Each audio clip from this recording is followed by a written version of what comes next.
부처님, 제게는 너무나 아픈 일이 있습니다. 대출을 껴서 아파트를 옮긴다는 아들의 말에 빚을 지게 하기 싫어 큰 마음 먹고 1억 원을 선뜻 내주었습니다. 그런데 한 달 뒤 아들이 새 차를 끌고 집에 나타났습니다. 아들의 그 모습을 보는 순간 제 마음은 무너져 내렸습니다. 제가 준 돈으로 차를 샀다는 생각에 배신감과 후회가 밀려옵니다. 그대의 마음속 깊은 슬픔과 배신감이 느껴지는구나. 보아라, 저 낚시하는 사람을. 그는 물고기에게 미끼를 던지지만 어떤 물고기는 그 미끼를 물고 유유히 사라지고 어떤 물고기는 미끼를 물었다가 다시 뱉어내기도 하지 않느냐. 그대의 1억 원은 아들에게 던진 미끼와 같았다. 그대는 아들의 행복이라는 물고기를 낚으려 했지만 아들은 그 미끼를 다른 곳에 사용하고 말았다. 여기서 중요한 것은 미끼를 던진 그대의 의도와 그 미끼를 사용하는 물고기의 의도가 달랐다는 사실이다. 그대는 아들의 빚을 덜어주려 했지만 아들은 그 돈을 다른 욕망을 채우는 데 사용했다. 베풀문 사랑의 표현이지만 그 사랑의 의도가 상대방에게 전달되지 않을 때 이처럼 깊은 상처를 남길 수 있다. 저는 아들을 위한 순수한 마음이었는데 왜 이런 결과를 낳은 걸까요? 제 사랑이 부족했던 걸까요? 그대의 사랑은 결코 부족하지 않았다. 보아라, 저 사냥꾼이 아무리 좋은 활과 화살을 가지고 있어도 관역을 제대로 조준하지 못하면 화살은 빗나가고 결국 아무것도 얻지 못하지 않느냐?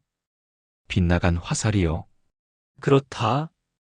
그대의 베풀문 훌륭한 화살이었지만 그 화살이 아들의 진정한 필요라는 관역을 향하지 못했다.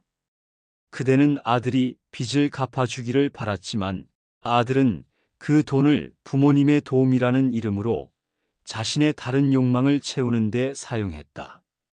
이는 아들이 빚을 덜고 싶다는 간절한 마음보다는 물질적 욕망이 더 컸다는 것을 보여주는 것이니 그대의 사랑이 부족해서가 아니라 그 사랑의 방향이 엇나갔기 때문이다. 그대 또한 아들의 진정한 마음을 헤아리지 못하고 그저 물질적으로만 도우려 했던 것은 아닌지 돌아보아야 한다. 아들이 그 큰 돈을 차 사는데 썼다는 사실이 너무나 배신감으로 다가옵니다.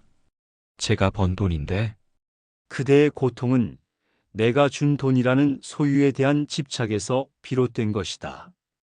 보아라, 저 텅 빈 그릇을. 그대가 그릇에 물을 부어 주었지만 그 순간 그 물은 그릇의 것이 되지 그대의 것이 아니지 않느냐. 그대가 준 1억 원은 그 순간부터 아들의 것이 되었고 아들은 그 돈으로 무엇을 하든 자유로웠다. 그대의 마음이 아들의 행동에 평화롭지 못한 것은 아들의 자유를 인정하지 못하고 그 돈에 대한 소유권을 놓지 못했기 때문이다. 제가 준 돈에 대한 소유권을 놓지 못했다니요. 그대는 그 돈을 주면서도 마음속으로는 아들이 마땅히 이렇게 해야 한다는 기대를 품고 있었다. 그 기대가 빗나갔을 때 배신감을 느끼는 것은 당연하다. 그러나 진정한 베풀문 대가를 바라지 않는 것이다. 그대가 아들에게 준 돈은 그 순간부터 아들의 삶의 일부가 되었고 그 삶을 선택하는 것은 오직 아들의 몫이다. 이제는 그 돈에 대한 집착과 기대를 내려놓고 그대의 마음에 집중해야 한다. 아들에게 너무 화가 납니다. 미운 마음이 듭니다. 이 미운 감정을 어떻게 다스려야 할까요? 미움은 마치 타오르는 불길과 같으니 보아라, 저 불길을. 불길이 숲을 태우지만 가장 먼저 타는 것은 그 불길이 시작된 숲의 나무들이지 않느냐. 네, 그렇습니다. 그대 마음속에 타오르는 미움의 불길은 아들을 향하는 것처럼 보이지만 결국 그 불길에 가장 먼저 타는 것은 그대 자신의 마음이다. 아들을 미워할수록 그대의 마음은 평화를 잃고 고통받게 된다. 그 불길을 끄기 위해서는 미움을 덮어두거나 외면하는 것이 아니라 그 미움의 근원이 내가 준 돈을 저렇게 낭비하다니라는 허탈함과 실망감에 있다는 것을 알아차려야 한다. 그 마음을 인정하고 그 감정을 있는 그대로 바라보며 흘려보내는 연습을 해야 한다. 그렇다면 앞으로는 어떻게 해야 할까요? 아들에게 또다시 도움을 주게 된다면 앞으로는 지혜로운 사랑을 베풀어야 한다. 보아라, 손에 잡힌 작은 새를. 그 새를 너무 꽉 쥐면 숨막혀 죽게 되지만 너무 느슨하게 놓으면 날아가 버리지 않느냐? 지혜로운 사랑이요. 새를 놓아주는 것처럼요. 그렇다. 아들에게 도움을 줄 때 이제는 지혜롭게 주는 방법을 배워야 한다. 무조건적으로 큰 돈을 건네는 대신 아들이 왜 그 돈이 필요한지, 그 돈을 어떻게 사용할 것인지, 대화를 통해 깊이 헤아리고 신뢰를 쌓아야 한다. 그리고 만약 다시 아들이 무리한 부탁을 한다면 그대 가족의 삶을 지키는 선에서 지혜롭게 거절할 줄 아는 용기가 필요하다. 그대의 역할은 아들의 모든 짐을 덜어주는 것이 아니라 아들이 스스로의 힘으로 날아갈 수 있도록 돕는 것임을 잊지 마라.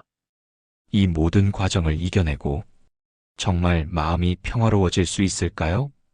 그대의 마음을 진흙탕 속에서도 아름답게 피어나는 연꽃처럼 만드는 것이 중요하다. 보아라, 연꽃은 더러운 진흙 속에서도 오염되지 않고 맑은 꽃을 피우지 않느냐? 연꽃처럼요. 그렇다. 아들의 행동으로 인해 그대의 마음이 진흙탕처럼 혼탁해졌을지라도 그대는 그 혼탁함에 물들지 않고 연꽃처럼 아름다운 마음을 지켜낼 수 있다. 아들을 향한 실망과 미움이라는 감정은 그저 일어났다가 사라지는 것일 뿐 그대의 본질이 아니다. 그대 자신에게 집중하고 그대의 삶을 위한 평화를 먼저 찾아라.